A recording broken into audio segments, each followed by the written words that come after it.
छत्रपती संभाजीराजे शिवाजीराजे भोसले यांचा खरा इतिहास। स्वराज्य रक्षक संभाजीराजे दिलेर खानाच्या छावणीतून कसे सुरक्षित निसटले?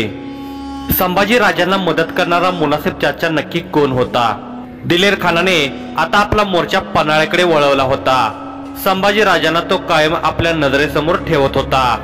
थोडीशी ही हलगर्जीपणाची शक्यता तो शिल्लक ठेवत नव्हता, कारण 2 दिवसात संभाजीराजांना कैद करणारे औरंगजेबाचे शाही पथक येऊन पोहोचणार होते।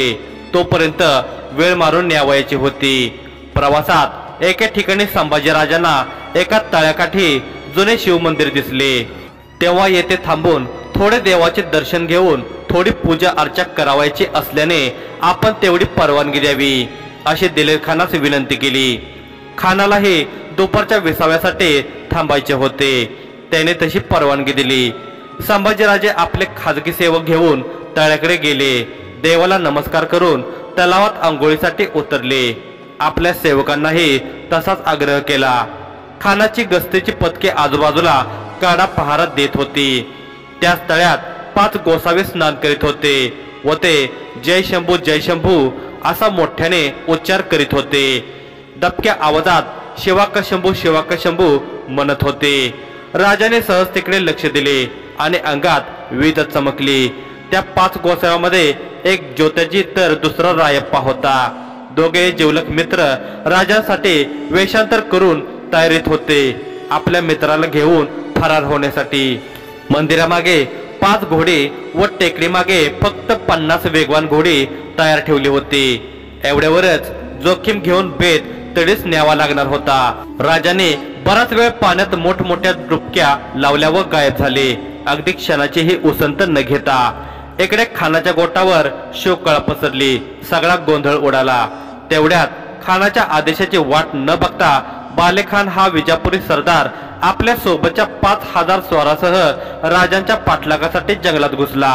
त्याचा मुनासिब चाचा मात्र निर्धास्त होता व बिनधास्तपणे हसत होता।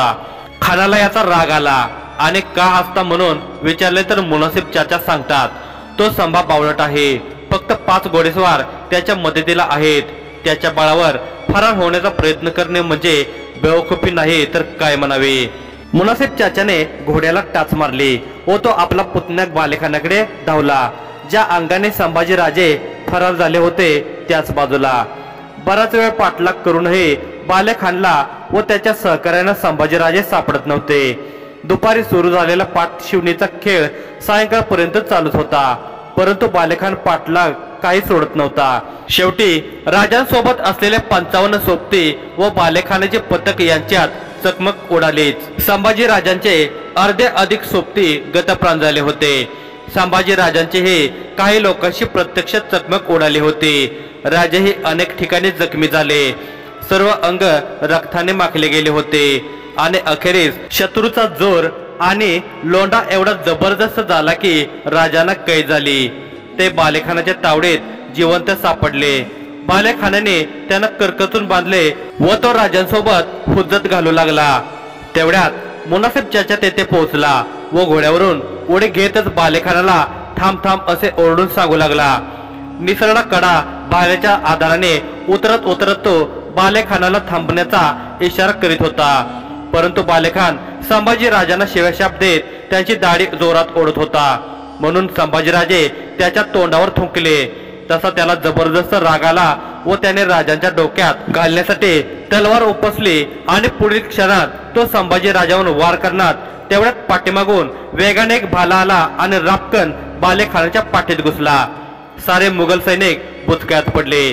भाला फेकून मारणारा दुसरा तिसरा कोणी नव्हता, तर तो मुनासिब चाचा होता, बालेखानाचा सक्का चुलता। मुनासिब चाचाला बालेखानाबद्दल खूप प्रेम होते। त्याने त्याचा देह पोटाशी कवटाळला, परंतु बालेखान पहिल्याच झटक्यात यमसदनास गेला होता। आता मुनासिब चाचा धाय मुकलून रडत होता, परंतु त्याला आपल्या कृत्याचा पश्चाताप मात्र नव्हता। मुनासिब चाचाचे सर्व साथीदार गोंधळात पडले होते व हा काय प्रकार आहे? शंभू राजांना वाचवण्यासाठी चाचेने आपल्या एकमात्र वारसाला का मारले असावे, हे कोडे त्यांना उमगत नव्हते।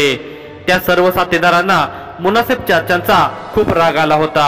न राहून एकाने धाडस करून रागाने विचारले, चाचा, आपण एका कापरासाठी आपल्या पुतण्याला मारले. रडत रडत चाचा बोलले, दोस्तांनो, जे झालं ते खूप वाईट झालं. बालेखान माझा एकमात्र वारीस होता, पण काय करणार, एक बालेखान मेलेला पाहून तुम्हाला वाईट वाटतं तर मित्रांनो जबाब द्या. मला जेव्हा अथनी आणि तिकोट्याला हा बदमाश दिलेर खान भर चौकात इस्लामी आया बहिणीची इज्जत लुटत होता, झाडांना लटकवून फाशी देत होता, तेव्हा का वाईट वाटलं नाही तुम्हाला? तेव्हा कुठे गेली होती तुमची हमदर्दी आणि मर्दुमकी? पण तो अत्याचार बघून फक्त एकच जेव्हा मर्द दिलेर खानाला जाब विचारण्यासाठी हातात तलवार घेऊन धावला होता. इस्लामी आया बहिणीचे अब्रू वाचवण्यासाठी अन्यायाविरोधात तलवार उचलणारा कोण होता? तो फक्त शिवपुत्र संभाजी होता. चाचांच्या या बोलण्यावर तर सगळे पार गोंधळून गेले होते.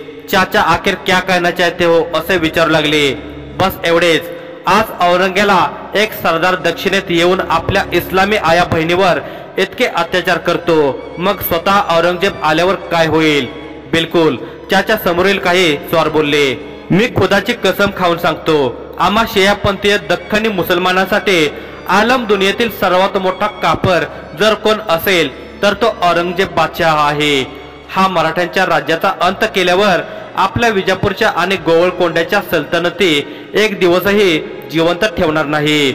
आपण हे कसे विसरून गेला की गेल्या वर्षी ज्या शिवाजीने दुष्काळग्रस्त विजापूरकरांच्या मदतीला 10,000 बैलांच्या पाठीवरून धान्य पाठवले होते, औरंगजेबाने नव्हे.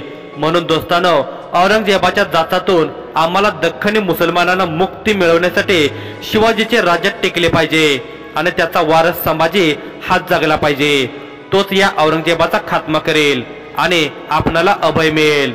मुनासिब चाचाने कमरेची कट्यार बाहेर काढली व शंभूराजांना बांधलेले दोर पटापट कापून टाकले. आपल्या सोबतच्या सहकार्याची चांगली मजबूत आणि ताजी घोडी राजानं व त्यांच्या वाचलेल्या साथीदाराने दिली.